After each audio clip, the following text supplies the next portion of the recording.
Isaac was a boy of few words. He felt most comfortable observing the world from a quiet distance. At school, the bustling corridors and crowded classrooms overwhelmed him. He longed for a place to escape the noise, a sanctuary for his thoughts. One day, exploring a forgotten wing of the school, Isaac stumbled upon an old door, its paint peeling. He pushed it open, and there, bathed in soft light, was a small, soundproof room. The air hung still. Isaac stepped inside, closing the door behind him. The silence was absolute, a comforting weight that enveloped him. It was as though the room had been waiting for him. It felt like a blank canvas, ready to hold his unspoken thoughts and feelings. Little did Isaac know this room, this quiet space, would soon become his sanctuary, his confessional, his echo chamber. In the silence of the room, Isaac felt a shift within himself. Words began to form in his mind, thoughts and emotions he hadn't realized he'd been carrying. The isolation, the longing for connection, the fear of being invisible, it all poured out. He started speaking, his voice a hushed murmur in the stillness. He spoke of his dreams, his fears, his observations of the world around him. He discovered a rhythm in his words, a cadence that surprised him. He experimented with different tones and inflections, his voice gaining confidence with every utterance. His words became poetry, raw and honest, spoken word pieces that echoed in the silence of the room. The soundproof walls held his secrets safe, allowing him to be vulnerable, to explore the depths of his own heart without fear of judgment. One day, Isaac decided to record his words. He brought in a simple microphone and connected it to his laptop.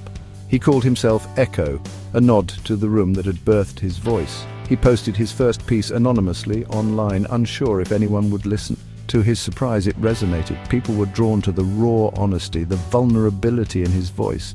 Echo became a viral sensation.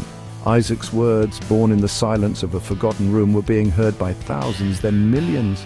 People found solace in his vulnerability, a reflection of their own unspoken emotions. They praised his courage, his ability to articulate the feelings they kept bottled up inside.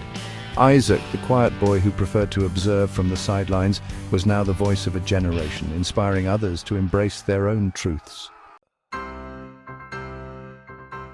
As Echo's fame grew, so did the pressure on Isaac.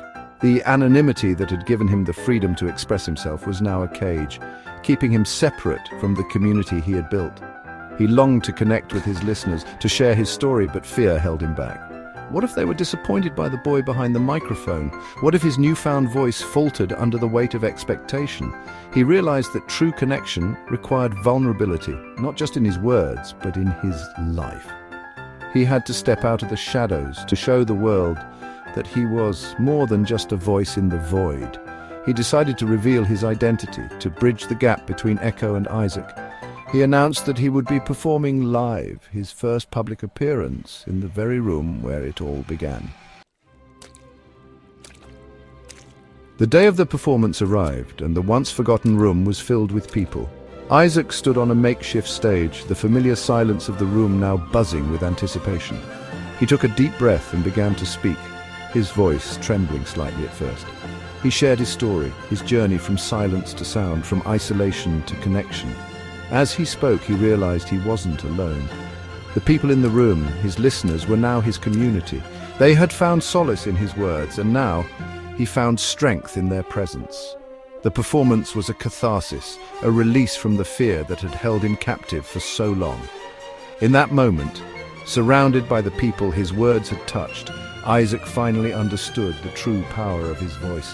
It wasn't just about the words themselves, but about the connections they forged, the community they built. He had found his tribe, his people, and in doing so, he had found himself.